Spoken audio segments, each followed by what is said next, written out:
Hindi lang maglilingkod, kundi talagang pagpapala sila sa gawain ng ating Panginoon. At hindi lang pagpapala, kundi sila ay tunay na gagamitin ng Panginoon pagdating ng takdang panahon sa makapangyarihang paraan.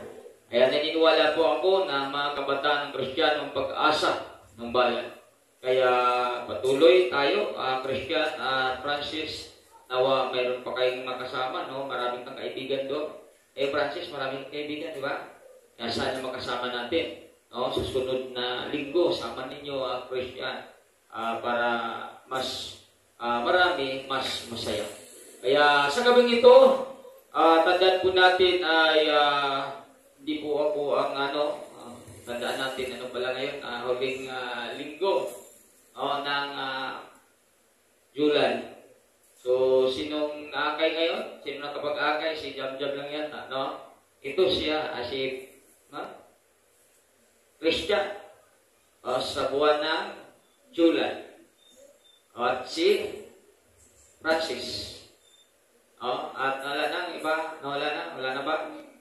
So, sana, kahit ganito lang, walang problema, kahit once a month, mayroong lang isa, dalawa, so walang pagpapala niyan, kaysa wala talaga, di ba?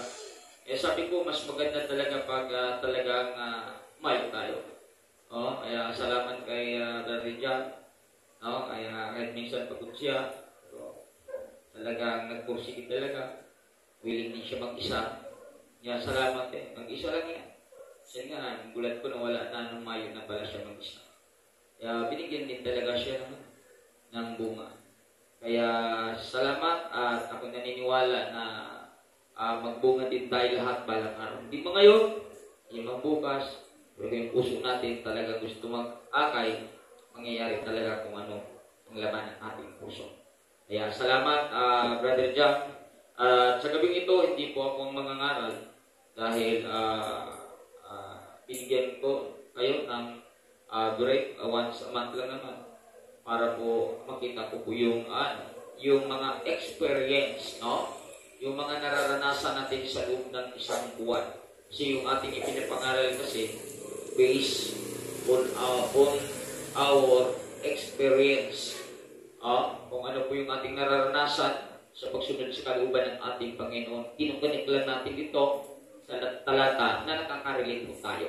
So, salamat po. At ngayon, wala tayong ibang tagapagsalita kundi meron dalawa, si Brother Jam at si Pastor Romnick. Sila po ang ating gagamitin ngayon. At nawa po ay talagang ipakinggan po natin sapagkat mas maganda na makinig tayo kaysa tayo ay mangarap. Mahirap mangarap. Diba? Mas maganda yung nakaupo pa lang nakikinig. Wala kang alalahanin ba? Diba? At kaya nga hindi biro po yung mga akala mo biro. Yung paggawa lang ng mensahe niya. Yung hilingin mo lang sa Panginoon, ano bang yung mensahe ko, ano bang ipapakain ko, ano bang lulutuin ko para pakainin ko si Mr. Pogi, ang salita mo. Kaya ito kasing salita ng Diyos, pagkain ito sa ating spiritual na buhay. Tandaan po natin. Kaya napaka-importante sa bawat pakikinig natin, mayroon talaga tayong napulot. Ay, sabihin, bawat pakikinig natin, sana kahit isang salita lamang na-refresh tayo. Kung hindi man sa lahat na talata na nakarinig tayo, sana kahit isa lang, sa daming mabibigkas nila, imposible wala kahit isa doon na na-refresh ka. O wala isa doon na napalakas ka. O wala isa doon na itinatama ka. Diba? Ganyan lang naman papalakasin tayo, tatamaan tayo. Diba? Talagang sisirain yung bulok na laman ng ating puso. Nandun yan sa talat-talat No? Kaya kung masasaktan tayo, pasalamat tayo. Pinagpapalat tayo, salamat tayo. O sa lahat ng ating napapakinggan na talata, tayo pasalamat. Kasi napakasarap na makinig at i-apply po natin. Kasi sabi ko nga lagi sa inyo, wala po silbi kasi yung pakikinig ng pakikinig, hindi mo man i-apply, hindi makikita sa buhay mo yan. Kaya malinaw sa Tiago chapter 1 dito sabi doon, mamuhay kayo ay sa salita ng Diyos, kung pinapakinggan lamang ninyo ito at hindi ginagawa, dinadaya ninyo. Malinaw, bakit kaya dinadaya?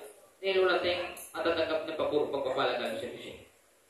Kaya nga tayo punta sa simbahan, bakit? Nakikinig, at yung napapakinggan, gawin po natin. Yun po yun Hindi kahit Nagasipan, upo ka lang, pinig, tapos wala na. Hindi mo ginagawa, wala, pagod na lang tayo. Kaya ang nangyari sa Kristiyano, the following month, the following year, bagsak. Bakit? Kasi nakikinig nga, nagsisimba nga, nakikinig nga, ito bang ginagawa, pinagkinig. Kaya sabi nga, dinadaya ninyo ang iyong sarili. Bakit? Ikaw lang din. Malulugi. Bakit? Hindi ka magtatagal sa paglilingkod. Dahil sa paglilingkod may kalaban tayo dito. Kasi sundalo tayo ni Kristo. Pag sundalo ni Kristo, ang sundalo ng demonyo. Di ba? Ang sundalo din si Duterte. Ang sundalo din si ang Pilipinas, di ba? May sundalo din ang demonyo. May sundalo si Kristo. Saan ba tayo doon sa tatlo? Sundalo tayo ni Kristo. No? Kaya, may sundalo ang demonyo. Baka active pa natin ang sundalo ng demonyo. Kaya sa atin, isang pagulpian, bakit tumugsak si Bakit nawala sa Bakit? Kahapon, grabe, ang liksik ba nun, ang sayo ba nun? Kahapon, ganito pa, pero bakit kinabukasan? Wala na. At hindi na talaga nagpapakita. Bakit? Tinangay ni sundalo ng demonyo. Sundalo ng demonyo, mga kaibigan. Kaya tayo, sundalo din ni Kristo. Kaya pag sundalo ka ni Kristo, may lagi kang dalang tabang salita ng Panginoon sa Kristo. Kasi kung wala kang dalang tabang, matadaya ka talaga tao. Sundalo ng Pilipinas, laging may dalang yan. Baril. Pagka sa operasyon, sila sa operasyon, may dala. Package sila. Tubig, pagkain, lahat. Package yan. Tayo, kumusta? Kailangan, kung sila ay package, lalo na tayo package. Yan, pero 16, lahat ng talata, dapat na mayroon tayo lahat na paborito natin talata. Yung dipinsa ng talata, pandigma ng talata, pampalakas ng talata, ano pa gusto mo? Ang daming tabak dyan, ang daming. Grabe. Dami mo pulot para magbigay sa iyo ng tagumpay sa paglilingkod mo kay Kristo. Kung hindi ka ngayon aktibo, hindi ka, simpa ka lang, parang habit mo na lang, parang ritual na lang, pupunta mo sa simbahan. Basta simba ko, linggo ngayon. Basta simba ko, linggo ng gabi ngayon. Basta simba lang ako, Merkulis ngayon pagkatapos wala ka nang ginagawa, kaibigan, sa God's kingdom na wala kang gawin. Maawa ka sa sarili mo. Kasi pag hindi ka gumagawa, baka sa sunod demonyo na gagawa sa buhay mo. Delikado yun eh. Kaya tinuturo tayo, gagawa tayo. Kasi pag gumagawa ka, lagi kang nag-memorize ng talata. Diba? At pag mayroon kang pinagdaanan, mabagit mo lang yun. Mano ka na, mapalakas ka na eh. Mayroon ka lang pinagdaanan na hindi maganda, gaganda ka, bakit? May tabak ka eh. Kung wala kang tabak, wala na. Hindi na maganda yung pakiramdam mo. Hindi na maganda yung mukha mo, wala na. Bakit? Walang laman talata yung puso mo. Kaya mag-imbang tayo ng talata bilang tapak. Bilang mga sundalo ng Kristo. Kaya pakinggan natin ang pangangaral ngayon upang talagang mapalakas tayo, papasigla tayo. Ang ating unang tagapagsalita, walang iba. Siya po ay isang kabataan na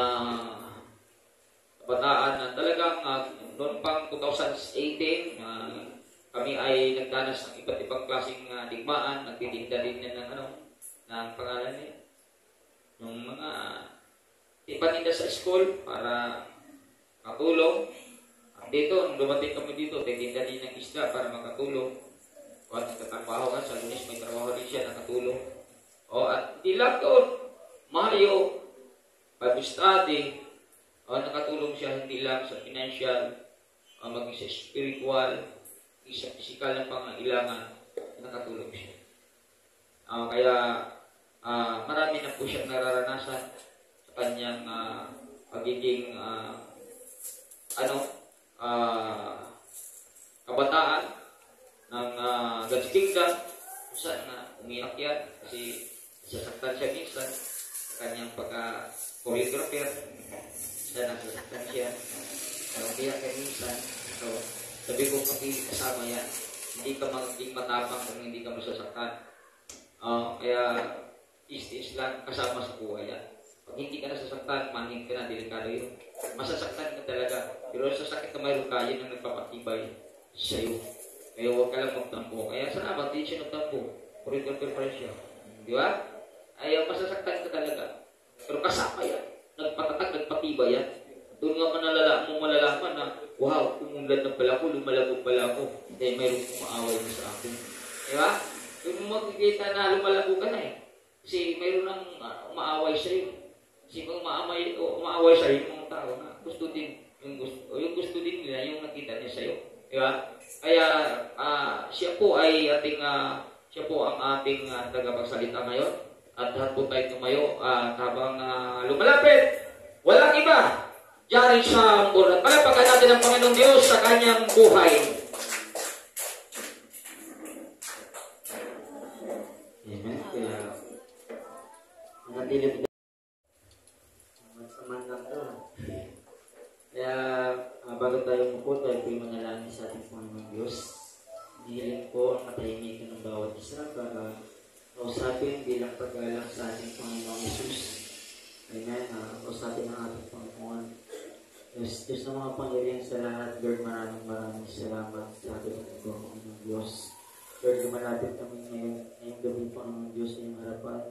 Panginoong Diyos, nakikipag-usap, Panginoong Diyos, nagmamakaawa, nagpapakumbaba. Panginoong Diyos, Lord, nasamahan mo, Lord, ang aming mga buhay. Sa gabing ito, Panginoong Diyos na Lord, hallelujah, ng lahat ng aming mapupulat na aral na nanggagaling sa iyong presensya, Panginoong Diyos, ay tunay nga, Lord, na magbunga sa aming buhay, Panginoong Diyos. Lord, nakita mo, Lord, ang puso ng mga kabataan na nandito, Panginoong Diyos. Nakita mo, Lord, ang kanilang intensyon. Nakita mo, Lord, Panginoong Diyos, hallelujah, ang kanilang sakripisyo. Lord, ang kanilang oras, Panginoong Diyos, Lord, ang kanilang ibinibigay para sa iyo, Panginoon. Lord, kinakausap ka namin, Panginoon, ngayong gabi, Panginoon.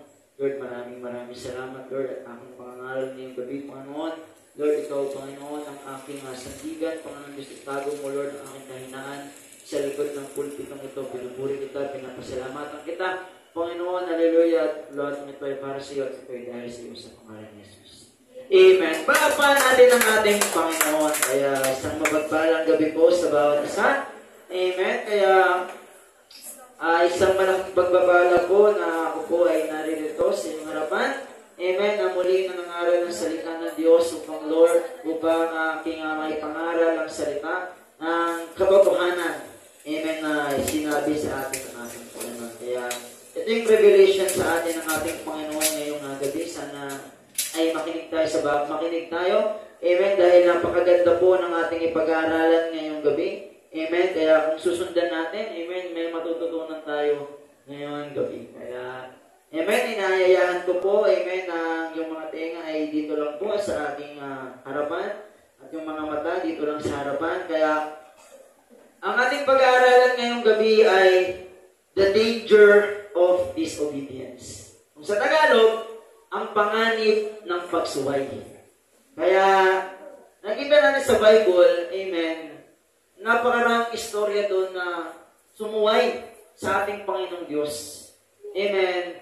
Na nagdulot ng maraming seryoso kahinatnan. Amen.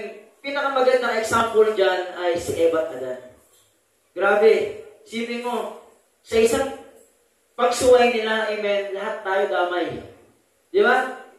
Kaya isang seryosong, amen, panganib, amen, ang naghihintay sa isang Kristiyano, amen, kapag siya ay sumuway. Kaya, ang pagsuway po ay hindi lang po ang hindi pagsunod sa ating Panginoon.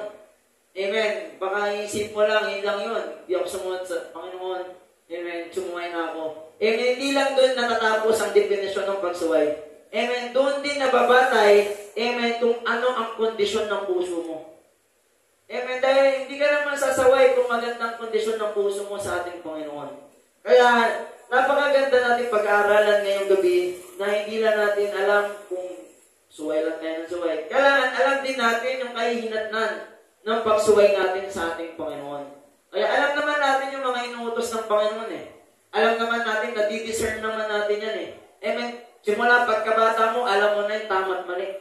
Amen. Simula nung nagkaisip ka, alam mo na yung mabuti at masama.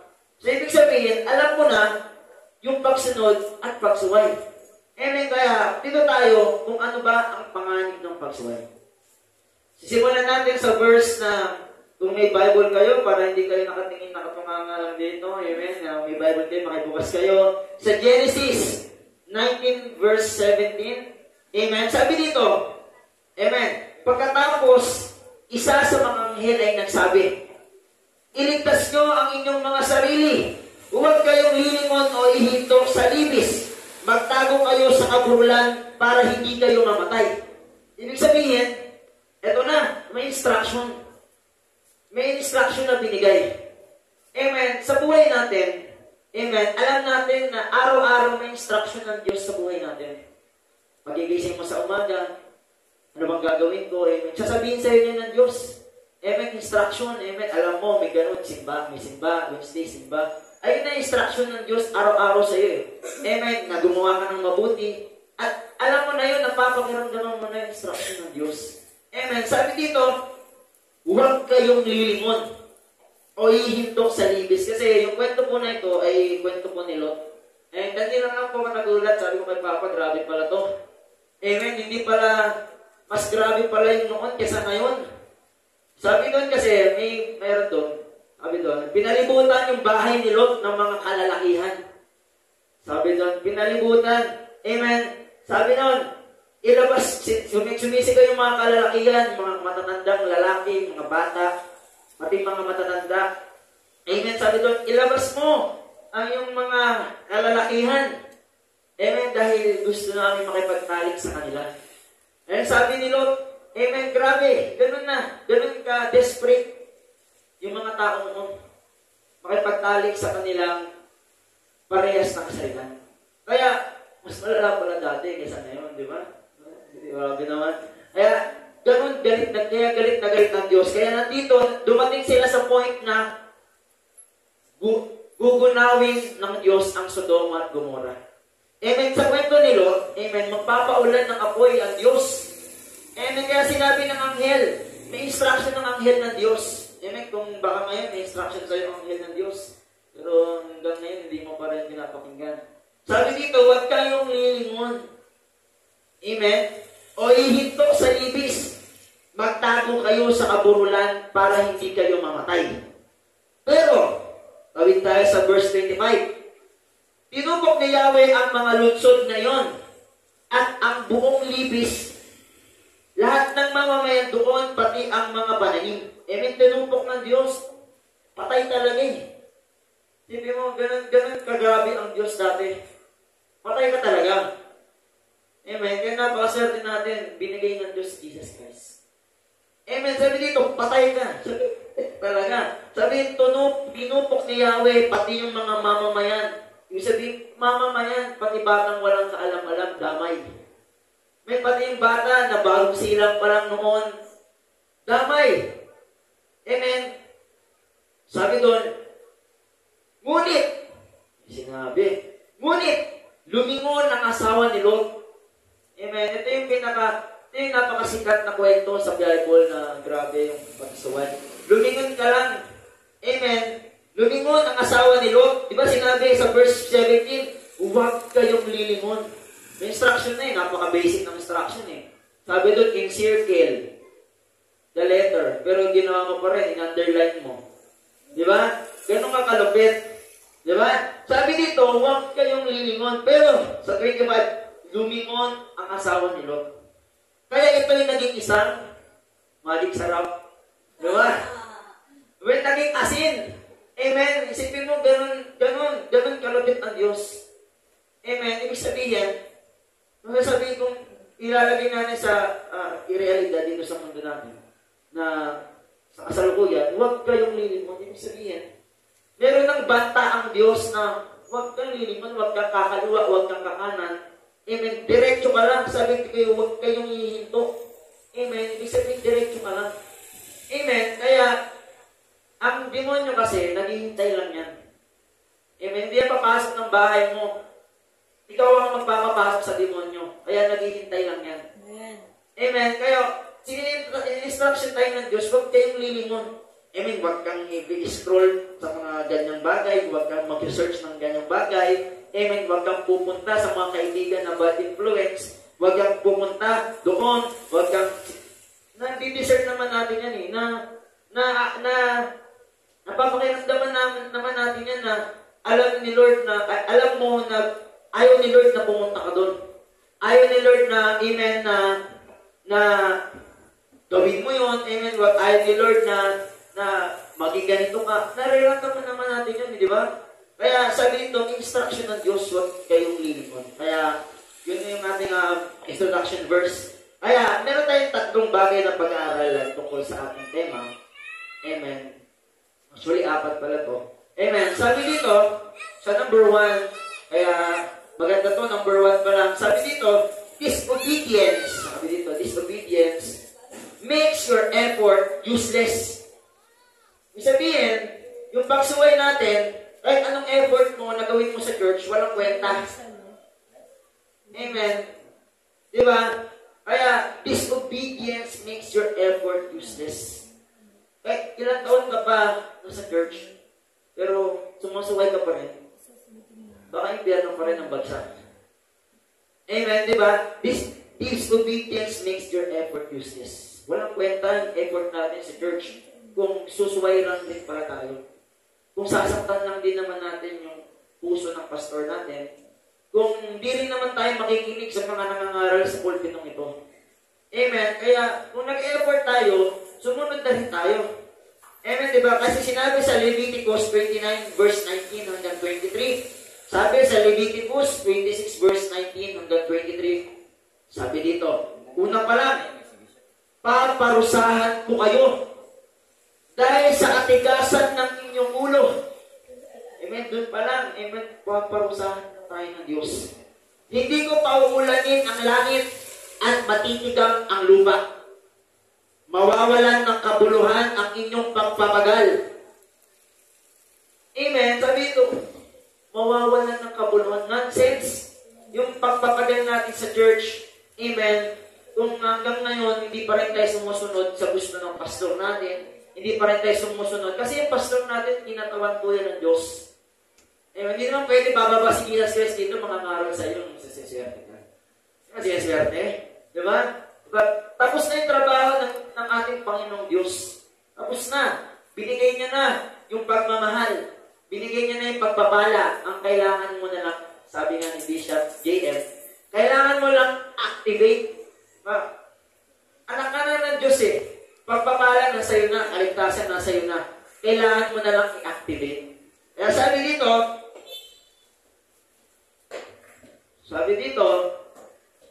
so verse 20, mawawalan ng kabuluhan ang inyong pagpapagal sapagkat hindi maaanihan ang inyong lupain.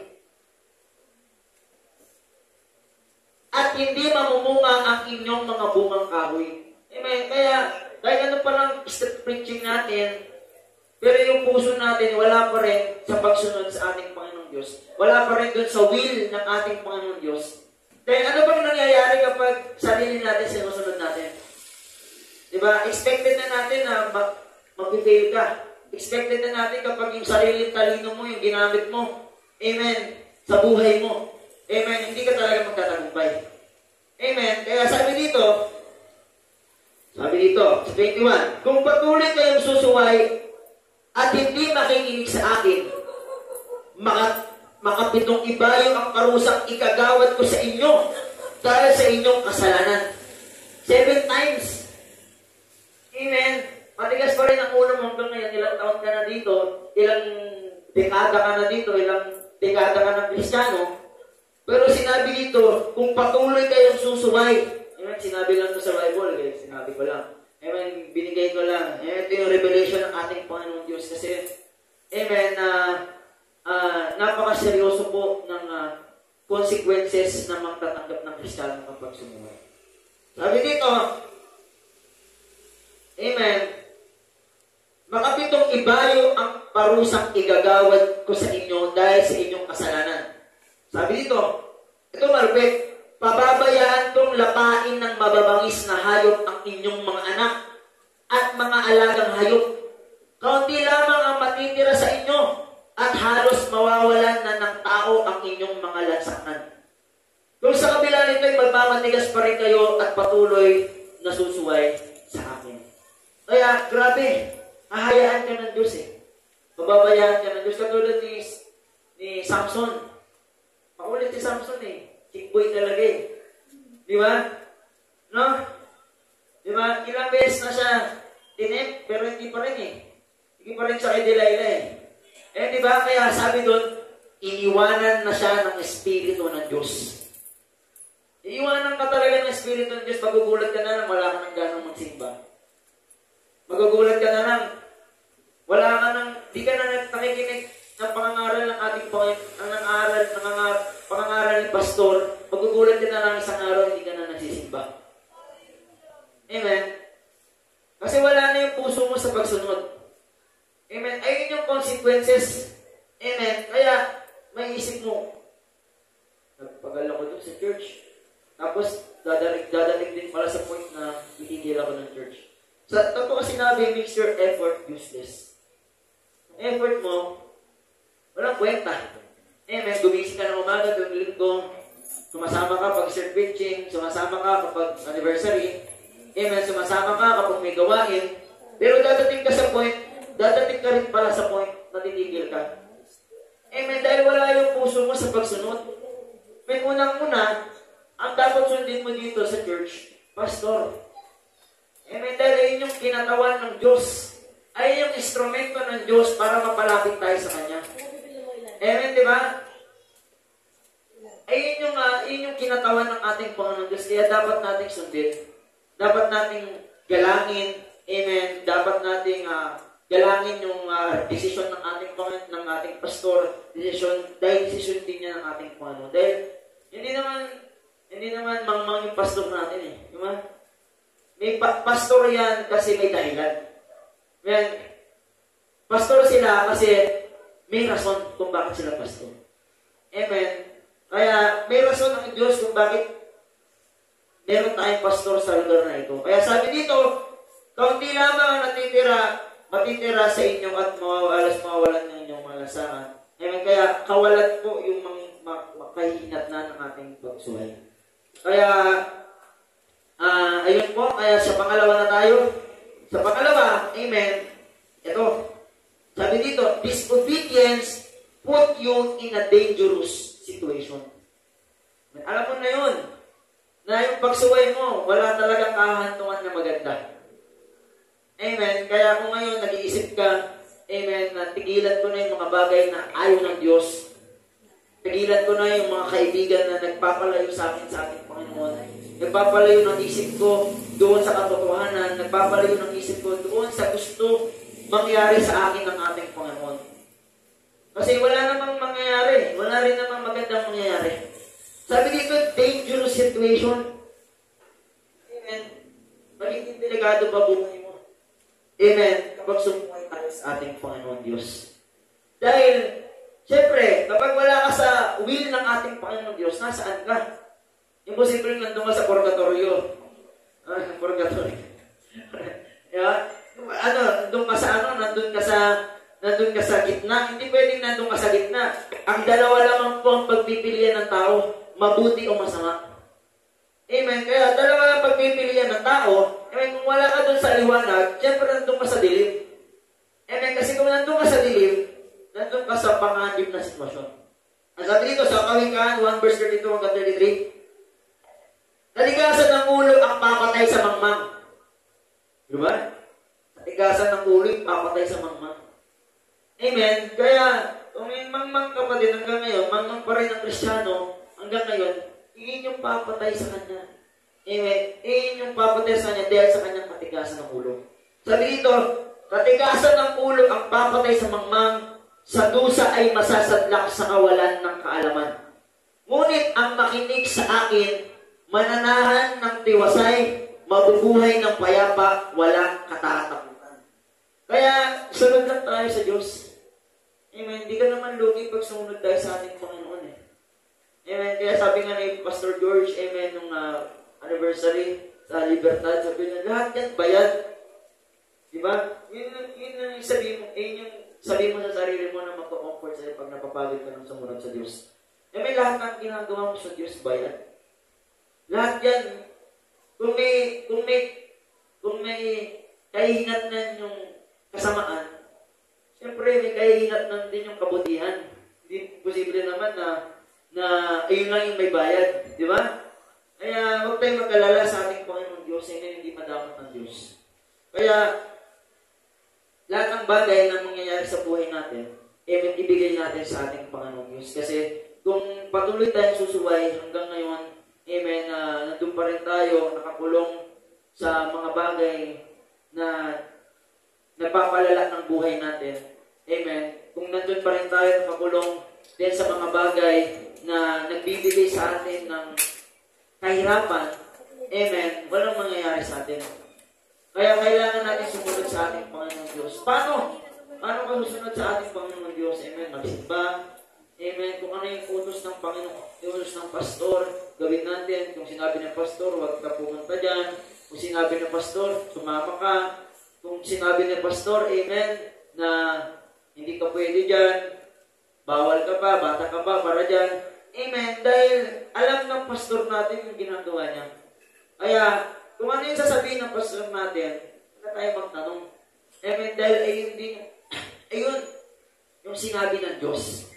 Kaya ayun, sabi dito, katigasan ng ulo ang papatay sa mangmang, sa dusa ay masasadlak sa kawalan ng kalaman, ngunit ang makinig sa akin mananahan ng tiwasay, mabubuhay ng payapa, walang katatakutan. Kaya mabubuhay po tayo ng payapa. Wala tayong, isipin natin, wala talaga tayong anxiety kapag sumusunod ng tayo sa ating Panginoon. Wala kang alalahanin eh.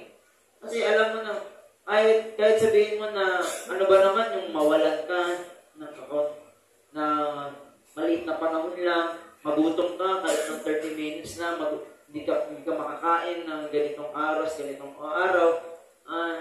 Di ba? Ano ba naman yung mga ganong sakripisyo? Amen. Kung ikumpara mo dun sa pagpapala na kahanda sa atin. Amen. Di ba?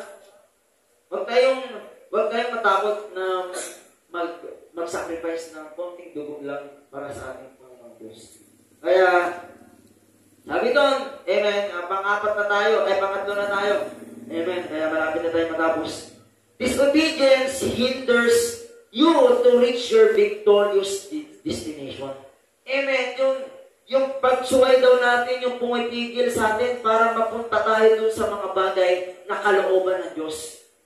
Amen. Kung patuloy tayo susuway ng ating Panginoon Diyos, patuloy rin na napopospone yung plano sa iyo ng Diyos. Amen. Gagawa ka na ng kasalanan, mapopospone na naman yung pagpapala. Amen. Gagawa ka na naman ng pagsuway, mapopospone na naman yung pagpapala. Tapos magtatanong mo sa Diyos, Ba't ganito yung nangyayari sa atin? Ganito yung nangyayari sa akin? Di ba, bakit ganito yung nangyayari sa pamilya ko? Amen. Dahil kasalanan mo din eh. Sabi nga sa Proverbs, amen, yung pagsuway ng tao, amen, ang nagpapahamak sa kanya. Amen. Kaya ayun, sabi dito, yung nag-prevent sa atin para makuha natin yung pangarap natin. Yung victorious destination na pinagkakalob sa atin ng ating Panginoon. Diba? Meron lahat tayo pinaka-assign ng ating Panginoon Diyos na magandang plano sa ating buhay. Lahat ka, kahit sabihin mo na parang wala kang pangarap sa buhay, kahit parang walang kwenta yung buhay mo, parang walang patutunguhan yung buhay mo, amen, meron naka-assign na pagpapala ang Diyos para sa iyo. Kaya sabi dito sa Hebreo 4 verse 6 and 7, sa Hebreo 4 verse 6 verse 7, sabi doon, ang mga unang nakarinig na magandang balita ay hindi nakapasok sa lupain ng kapahingahan dahil hindi sila sumampalataya. Amen. Sabi dito, ngunit may mga inanyayahan pa rin pumasok sa lupain iyon ng kapahingahan.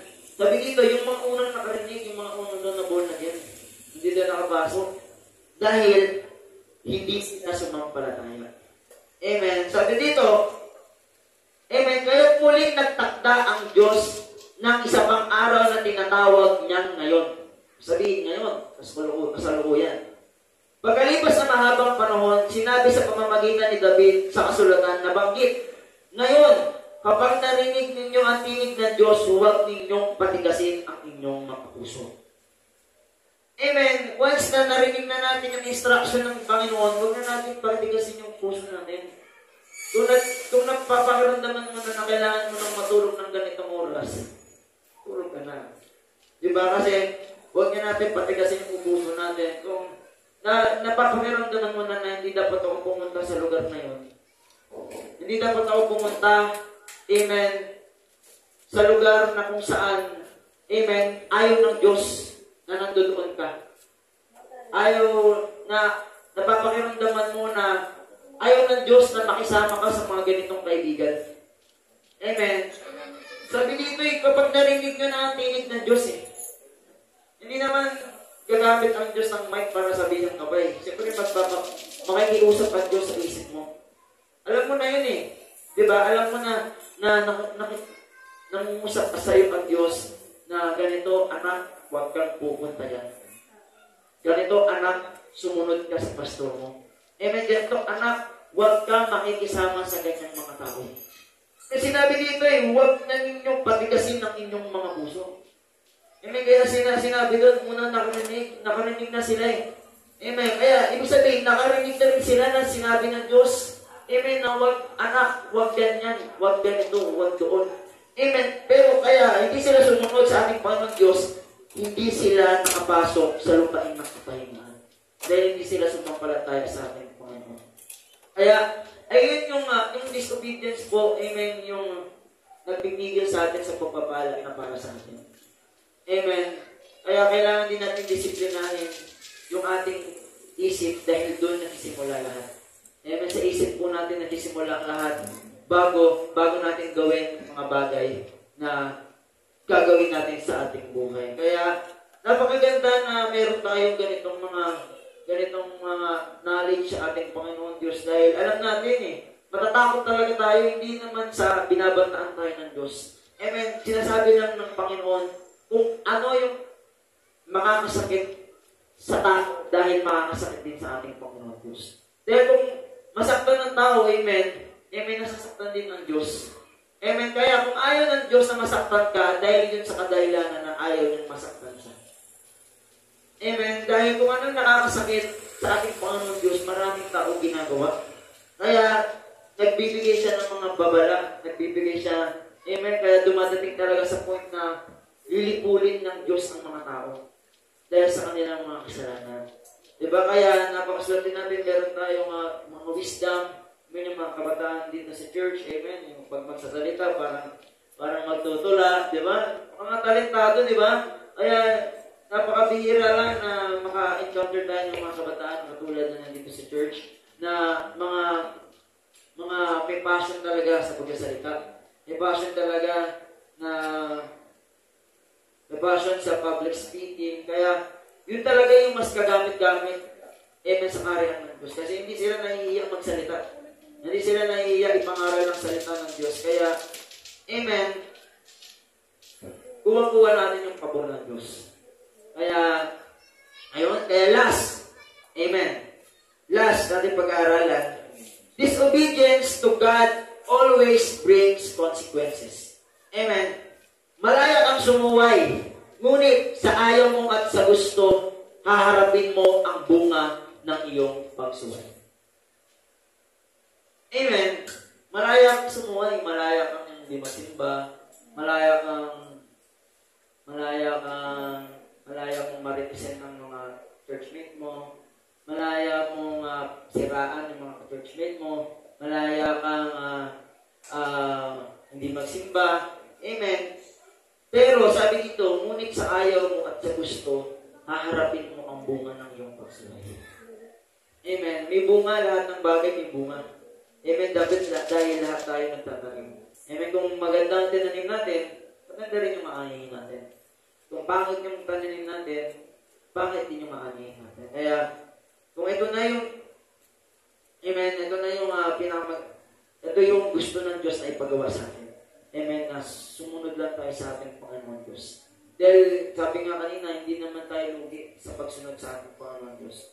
Amen. Hindi man tayo lugi sa pagsisimba, hindi man tayo lugi kasi presensya ng Diyos, amen. Kaya marami lang talaga, kaya lang maraming tao wala nang gana sa pagsisimba.